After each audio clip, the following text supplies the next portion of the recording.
स्वागत करते हैं, अभिनंदन करते हैं आपके अपने YouTube चैनल जिसका नाम है एसकेपी लर्निंग। तो आज हम लोग मिशन टीजीटी पीजीटी 2021 में पाषाण काल से संबंधित महत्वपूर्ण प्रश्नों की श्रृंखला को देखेंगे और अब की बार टीजीटी और पीजीटी पार हो जाएगा, इसीलिए लक्ष्य 7-8 अगस्त रखा गया है। तो अभ्यास सीरीज का पहला वीडियो अच्छा लगे तो लाइक कर दीजिए, चैनल को सब्सक्राइब करके ग्रुपों में शेयर कर दीजिए। चलिए स्टार्ट करते हैं। तो पाषाण काल प्राचीन भारत का एक ऐसा काल था जिसमें मानव क्या था, जानवरों की भांति रहता था। तो उसी से संबंधित यहाँ प्रश्न बनते हैं। आदि मानव की संकल्पना यहाँ से शुरू होती है और इसी तरह मानव कैसे विकसित हुआ, विकास की इस कहानी में हम लोग पहला प्रश्न देखेंगे कि मध्यपुरा पाषाणिक स्थल समनापुर का उत्खनन किया था। तो यहाँ पे हम डायरेक्ट टॉपिक पे चलेंगे, डायरेक्ट उत्तर पे चलेंगे। तो वी एन मिश्र ने यहाँ का उत्खनन कराया था। तो इसको भी आगे देख लेते हैं कि कौन कौन उत्खनन कराया। तो समनापुर का उत्खनन वी एन मिश्रा ने कराया, बालू का यूबी सिंह ने कराया, नेवासा का एच.डी. संकालिया ने कराया, वाल्की का M.K. धवलिकार ने किया, बागोर का G.R. शर्मा और J.D. क्लार्क ने किया, ब्रह्मगिरी और अरिकामेडु का मार्टिमर व्हीलर करते हैं और आगे नारायण का पुरुषोत्तम सिंह करते हैं। आगे दूसरा क्वेश्चन आ रहा है कि भारत में शैल चित्रों की प्रथम खोज हुई थी। तो कैमूर में ये हुई थी। अब ये कैमूर कहाँ है? तो भारत के प्राचीन शिला चित्रों की खोज का श्रेय आर्किबाल्ड कार्लाइल एवं जे कार्कबन को है। सर्वप्रथम कार्लाइल ने 1867 में कैमूर पर्वतमाला के क्षेत्र में स्थित सुहागी घाट में स्थित चित्रित मध्य पाषाणिक शिलाश्रयों की ओर कलाविदों का ध्यान आकर्षित किया। इसके बाद जे कार्कबन एवं कार्लाइल ने 1880 में मिर्ज़ापुर के विंध्य क्षेत्र में प्रागैतिहासिक चित्रों की खोज की। अन्य महत्वपूर्ण में देख लेते हैं कि विंध्य क्षेत्र में सोन नदी घाटी में स्थित मिर्ज़ापुर में लखनिया दरी, मेहरिया दरी, विजयगढ़ दरी, कोहवर दरी से चित्रों के उदाहरण मिलते हैं। उच्च पुरापाषाणिक स्थल पाटाणे से शुतुरमुर्ग के अंडे पर चित्रांकन का साक्ष्य मिलता है। भारत में सर्वाधिक चित्रित शिलाग्रह मध्य प्रदेश के महादेव पहाड़ी से मिलते हैं। और उत्कीर्ण शैल चित्रों को क्या कहा गया? तो बहुत इंपॉर्टेंट क्वेश्चन है, पेट्रोग्लिफ कहा गया। तो व्याख्या से भी आपके प्रश्न फंस जाएंगे, महत्वपूर्ण वीडियो है। दूसरा कह रहा है, ये तीसरा क्वेश्चन आ रहा है कि बुर्ज होम किस प्रागैतिहासिक संस्कृति का केंद्र है? तो ये नवपाषाणिक युगीन बुर्ज होम है और यहाँ से बहुत सी प्राचीन काल की जो है चीज़ें प्राप्त हुई हैं, गर्त आवास पाए गए हैं। और डी टेरा ने एवं पीटरसन ने 1935 में बुर्ज होम की खोज की। पहली बात 1935 में डी टेरा और पीटरसन ने की। कहाँ पे है? तो यह कश्मीर में खोजा गया। किस काल से संबंधित है? तो नवपाषाणिक स्थल है। इस बुर्ज होम का शाब्दिक अर्थ होता है भुर्ज वृक्ष वाला स्थान, यानी भुर्ज नामक पत्र जो था वह यहाँ से प्राप्त होता है। Place of birth, Burj home से तीनों काल यहाँ पे दिखा है, तीनों काल यानी नवपाषाण, महापाषाण और ऐतिहासिक काल। कहने का मतलब ये नवपाषाण काल जब मानव ने कृषि कार्य प्रारंभ कर दिया, महापाषाण काल यानी पत्थरों का जो काल था, बड़े बड़े पत्थरों के शिलाश्रयों का जब पता चलता है, और ऐतिहासिक काल जैसे सिंधु घाटी सभ्यता हो गई। तो इस तरह ये तीनों काल का समर्थन करता है, तीनों काल के साक्ष्य यहाँ से मिलते हैं। अब अन्य महत्वपूर्ण में भी देख ले कि बुर्ज होम से गड्ढावास या गड्ढावास तथा मालिक के साथ कुत्ते के दफनाने के साक्ष्य मिले हैं। और क्या मिला है? तो बुर्ज होम से नवपाषाणिक से लाल तथा गेरुए रंग से लोपित मानव कंकाल के साक्ष्य मिले हैं। यहाँ हड्डियों के लाल रंग से रंग कर रखा जाता था। और क्या मिला है? तो हार्वेस्टर जो खेती में यूज होता था, हसिया जैसे कृषि उपकरण के साक्ष्य बुर्ज होम से मिलते हैं। और क्या मिलता है? बुर्ज होम से प्राप्त एक लंबी गर्दन वाले पालिशदार ग्लैम्ब्यूअर घड़े पर सींग वाले देवता का चित्र मिलता है। और क्या है? यहाँ पे बुर्ज होम से पत्थर के 2 शिलाश्रयों पर एक महिला द्वारा धनुष बाण से हिरण के आखेट, यानी कहीं ना कहीं यहाँ पे हाकेट का भी चित्रण मिलता है। कुत्ते, भेड़िया, हिरण को विधिवत समाधियों में दफनाया गया। अतः पशु समाधि तथा पशुओं के स्वतंत्र समाधान बुर्जहोम से विशेषताएं। आगे कह रहा है, किस क्षेत्र को भारतीय प्रागैतिहासिक का टेक्स्ट बुक कहा जाता है? इम्पॉर्टेंट क्वेश्चन है। बेलन घाटी, बेलन घाटी को कहा जाता है। बेलन घाटी को भारतीय प्रागैतिहासिक का टेक्स्ट बुक कहा जाता है। बेलन कहाँ पे है? तो टोंस नदी की सहायक नदी है जो मिर्ज़ापुर के पठारी क्षेत्र में बहती है। और कह रहा है यहाँ से पूरा पाषाण, मध्य पाषाण और नव पाषाण के साक्ष्य मिलते हैं। बहुत इंपॉर्टेंट है बेलन घाटी। निम्न पूर्व पाषाण काल के 44 स्थल यहाँ से मिले हैं। बेलन नदी के दक्षिण में विंध्य की पहाड़ियों पर स्थित निम्न पूरा पाषाणिक स्थल जो थे मुरली, मुहगढ़, चदारी, रामगढ़वा, कोसनगाड़ा, बेलरही, करौंदिया आदि बेलन घाटी में निम्न पूरा पाषाण काल की ही भांति मध्य पूरा पाषाण काल के भी स्थल प्राप्त हुए, जैसे खूटाबीर, मुडवा, बटा उबीर तथा नाउन कला। ध्यातव्य है कि एच.डी. संकालिया ने वर्ष 1962 ईस्वी में अपनी पुस्तक pre history of proto history in India and Pakistan में इसका जिक्र किया कि प्रथम संस्करण में उच्च पूरा पाषाण शब्द का प्रयोग नहीं किया। बेलन घाटी के महत्व क्या है? इसमें इसी घाटी से सर्वप्रथम उच्च पूरा पाषाण संस्कृत के साक्ष्य मिलते हैं। आगे कह रहा है, ताम निधियाँ आर्यों का कर्तव्य है, यह कथन किसका है? तो एच गोल्डन का ऐसा कथन है। व्याख्या देखते हैं। आई गोल्डन ने ताम निधियों का संदर्भ आर्यों से जोड़ते हुए कहा कि ताम निधियाँ आर्यों का कृतित्व है। सर्वप्रथम B.A. स्मिथ ने ताम निधियों के संदर्भ में अपने विचार अंतर्राष्ट्रीय स्तर पर उठाए। स्टुअर्ट पिंगट ने अपनी पुस्तक प्री हिस्टोरिका इंडिया में ताम निधियों के संबंध में सैंधो सभ्यता के उन विस्थापित लोगों से जोड़ा जो सिंधु घाटी के अपने मूल स्थान से भगा दिए गए थे। V.D. चाइल्ड ने अपनी पुस्तक व्हाट हैपेंड इन हिस्ट्री में तांबे के प्रयोग एवं लाभों का वर्णन किया। B.B. लाल ने इन ताम पाषाणिक संस्कृति पर व्यापक रूप से कार्य किया।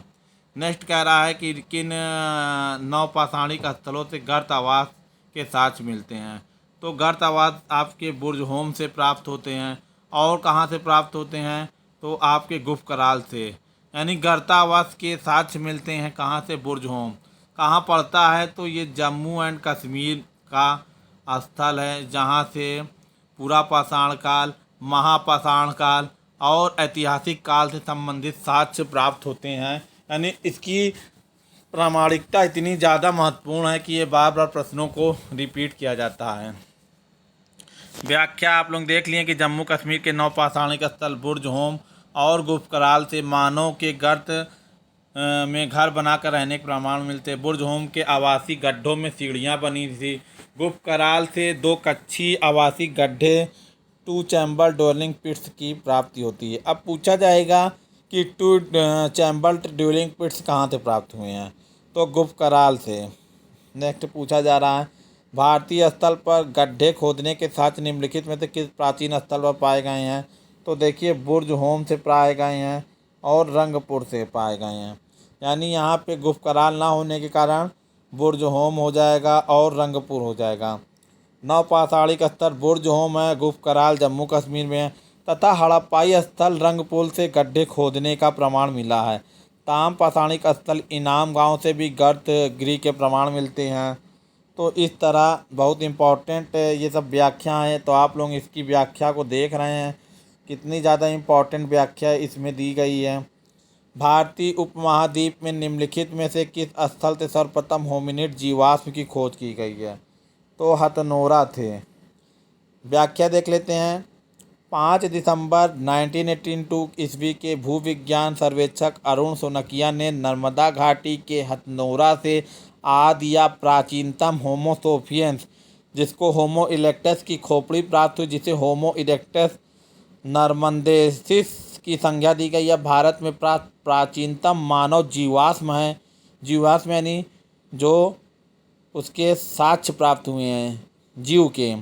यह अवशेष किसी 30 वर्ष की युवती का है जिसकी मस्तिष्क क्षमता भी बताई गई है 1155 से 1421 सीसी की थी, क्यूबिक सेंटीमीटर के बीच थी।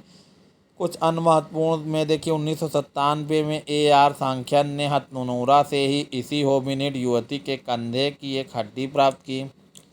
अभी हाल ही में अक्टूबर 2001 में केरल विश्वविद्यालय के पी राजेंद्रन ने विल्लुपुरम जिले तमिलनाडु के उदय से मानव शिशु कपाल की प्राप्ति हुई है। प्रश्न बनेगा कि अभी हाल ही में केरल विश्वविद्यालय द्वारा किस जिले में मानव शिशु कपाल की खोज की गई है, तो आपका आंसर होगा उदय।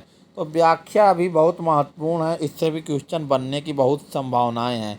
बागोर बागोर प्रथम काल का संबंध निम्नलिखित में से किस संस्कृति से है?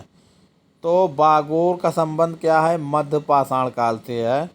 मध्य पाषाण काल से है। बागोर से मध्य पाषाण, बागोर प्रथम, ताम युग, लव युग, बागोर तृतीय का साक्ष्य मिला है। बागोर राजस्थान बनास की सहायक कोठरी नदी पर स्थित है। यहाँ से प्राप्त टीलों को महासती कहा गया। बी एन मिश्र एवं एल एस लेसनिक ने इसे खोजा। 1971 में बी एल मित्र के निर्देशन में इसका उत्खनन हुआ। बागोर भारत का सबसे बड़ा मध्य पाषाणिक स्थल है। अब प्रश्न बनेगा कि भारत का सबसे बड़ा मध्य पाषाणिक स्थल कहाँ है? अभी तक नहीं पूछा गया है, पूछे जाने की प्रबल संभावना है।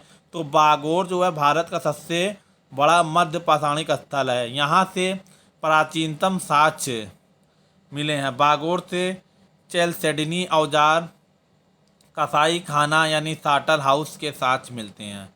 आगे कह रहा है कि भारत में निम्नलिखित में किस नवपाषाणिक स्थल को सर्वप्रथम सूचित किया गया है? तो यहाँ पूछा जा रहा है नवपाषाणिक स्थल। पूरा पाषाण, मध्य पाषाण के बाद जो नवपाषाण काल आता है तो उसका स्थल को सूचित किया गया। तो लिंगसूरपुर है। ये कहाँ है? दक्षिण भारत का स्थान है, पहली बात। और यह नवपाषाणिक पालीदा कुल्हाड़ी 1842 में कर्नाटक के लिंगसूर से मैसूर रियासत के पुरातत्व अधिकारी श्री एम एच कृष्णा को मिले। अंततः भारत में प्रथम उपकरण नवपाषाण युग का ही है।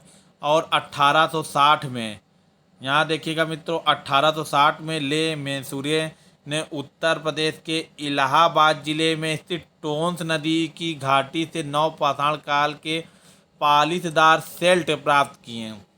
इससे पूर्व 1856 में ला मैसूरे मध्य प्रदेश के न्यायगुड़ी से चल्ट के तिरंग प्राप्त कर चुके हैं। 1947 यानी 1947 में ब्रह्मगिरी से चमकीली पाषाण कुल्हाड़ी संस्कृत का पता लगाया गया। नेक्स्ट क्वेश्चन मित्रों पूछ रहा है, हड्डी की मातृ देवी की मूर्ति प्राप्त हुई है। तो यह विंध्य घाटी के उच्च पुरा पाषाण काल से संबंधित है। व्याख्या में देखिए, हड्डी की मातृ देवी मूर्ति बेलन घाटी के लोधा नाला क्षेत्र से प्राप्त हुई है, जो कि उच्च पूर्व पाषाण काल से संबंधित है। उच्च पूरा पाषाण काल को क्या कहा गया है? मैगडेलियन। क्या कहा गया है? मैगडेलियन संस्कृत एवं ब्लेड संस्कृत कहा गया है। अब आ रहा है बूचड़ खाना क्षेत्र का साक्ष्य प्राप्त हुआ है, या इसको अगर बदला जाएगा तो स्लाटर हाउस का साक्ष्य कहाँ से प्राप्त हुआ है? तो कभी कभी इंग्लिश वर्जन भी पूछ लिया जाता है। तो आप जान रहे हैं कि महादहा जो है यह उत्तर प्रदेश के क्षेत्र आता है, प्रतापगढ़ से मिला। मध्य पाषाणकालीन स्थल महादहा से वध स्थल यानी जहाँ पे मारा जाता था लोगों को, या बूचड़खाना स्लाटर हाउस का साक्ष्य मिला। यहाँ से 35 गर्त, क्या क्या मिले हैं इंपॉर्टेंट चीज़ देखिए, 35 गर्त, चूल्हे, सिल, लोड़ा, वयोवृद्ध व्यक्ति का कंकाल, सींग का एक बाण, ऑस्टियो आर्थराइट यानी दंत रोग का भी साक्ष्य मिला है। आगे स्तंभ युग्मित समाधियाँ यानी स्त्री पुरुष के साथ दफनाने का भी साक्ष्य यहीं से मिलता है। यहाँ से 13 कंकाल मिले हैं। वह कुंडल एवं माला पहने हुए है, जो कि सींग एवं श्रृंग निर्मित है। तो अब प्रश्न बनेगा कि 35 गर्त चूल्हे आवास कहाँ से मिले हैं? तो यह कहाँ से मिले? तो आप लोग जानते हैं कि महादहा जो है उत्तर प्रदेश में पड़ता है, वहाँ से प्राप्त किए हैं। आगे देखा तोबा ज्वालामुखी राख सर्वप्रथम प्राप्त हुई है, तो सोन घाटी से मिली है। सोन घाटी से मिली है। अब देखिए इसकी व्याख्या, तोबा तेफरा के प्रमाण पश्चिमी भारत, कहाँ पड़ता पश्चिमी भारत, महाराष्ट्र और मध्य भारत सोन घाटी से मिले हैं। बोरी एवं बागोर से ऐसे ज्वालामुखी राख का जमाव प्राप्त हुआ है। इसमें भी सबसे प्राचीन प्रमाण बोरी का है। बोरी बरी आप लोग सुने होंगे, परंतु सर्वप्रथम राख का जमाव सोन घाटी से प्राप्त हुआ है। सर्वप्रथम मार्टिमर विलियम्स एवं एम क्लार्क ने इस जमाव की ओर लोगों का ध्यान आकर्षित किया है। तोफा टेफला का संबंध सुमात्रा के तोबा ज्वालामुखी के उद्गार से है। तो महत्वपूर्ण वीडियो की श्रृंखला मित्रों चल रही है, ऐसे ही वीडियो के लिए सब्सक्राइब करते रहिए। नेक्स्ट क्वेश्चन आपके सामने आ रहा है मित्रों, बहुत इम्पॉर्टेंट क्वेश्चन की सीरीज चल रही है मित्रों, तो वीडियो को लाइक करते रहिए और चैनल को ऐसे ही सब्सक्राइब करते रहिए। नेक्स्ट क्वेश्चन आ रहा है 14 क्वेश्चन कि अधोलिखित में से कौन मध्य सोन नदी घाटी का प्राचीनतम भूतात्विक जमाव है। तो सिंघावल है। कहाँ पड़ता है, सोन घाटी में स्थित प्राचीन से नवीन स्थलों का क्रम सिंघावल है, पटपरा है, बागोर है, खतौनी है। इसमें सिंघावल सबसे पुराना निचला जमाव एवं खतौनी सबसे नया जमाव है। पूछा जाएगा सबसे नया जमाव कौन सा है, तो खतौनी जब से नया है। आगे देखिए, लघु पाषाण उपकरण अधोलिखित की संस्कृत के प्रमुख उद्योग हैं। तो मध्य पाषाण कालीन संस्कृत के प्रमुख उद्योग हैं। व्याख्या देखते हैं। मध्य पाषाण काल की शुरुआत कब से मानी जाती है, तो 10,000 ईसा पूर्व से मानी जाती है। इस काल को लघु उपकरण कहा गया, यानी कि माइक्रो भी आप कह सकते हैं। सी और कार्लाइन ने 1867 में विंध्य क्षेत्र में खोजा। इस काल के उपकरण छोटे थे, यानी माइक्रो थे। तो माइक्रो टूल्स प्राप्त किया गया मध्य पाषाण कालीन स्थल से। तो इनको लघु पाषाण की संज्ञा दी गई। या इंग्लिश में पूछा जाए माइक्रोलिथिक किस काल को कहा जाता है, तो मध्य पाषाण संस्कृत को कहा जाता है। आकार में यह 1 सेंटीमीटर से 5 सेंटीमीटर के बीच से। अन्य महत्वपूर्ण में देख लेते हैं। लघु पाषाण उपकरण के प्राचीनतम उदाहरण श्रीलंका के फाइयेन गुफा से मिलते हैं। आंध्र प्रदेश के ज्वालापुरम 9 से दक्षिण एशिया के प्राचीनतम प्रमाण मिले हैं। मध्य पाषाण काल के उपकरण जैस्पर हैं, क्लेल्डोनी, चल्ट, फ्लिंट, क्वार्टजाइट आदि का निर्माण ज्यामितीय आधार पर हुआ। आकार प्रकार में यह चंदाकार है, अर्धचंदाकार है, त्रिमुखी है। आगे पूछ रहा है कि 1863 में रॉबर्ट बुशफूट को हस्त कुठार मिला, पलवरम से मिला। पलवरम दक्षिण भारत का एक राज्य है और वहाँ से आपको मिले। प्राग ऐतिहासिक के जनक भूतत्व सर्वेक्षक विभाग रॉबर्ट बुशफूट थे। 13 मई 1863 को मद्रास के पलवरम से सर्वेक्षण के दौरान उत्खनन नहीं पाषाण युग के पहले उपकरण हस्तकुरार को प्राप्त किया, जो कि क्वार्टजाइट स्फटिक पत्थर से निर्मित था। तो मैंने कहा महत्वपूर्ण प्रश्नों की श्रृंखला है। ऐसे ही वीडियो पाने के लिए सब्सक्राइब करें। पूरा चैनल को देखने के लिए धन्यवाद।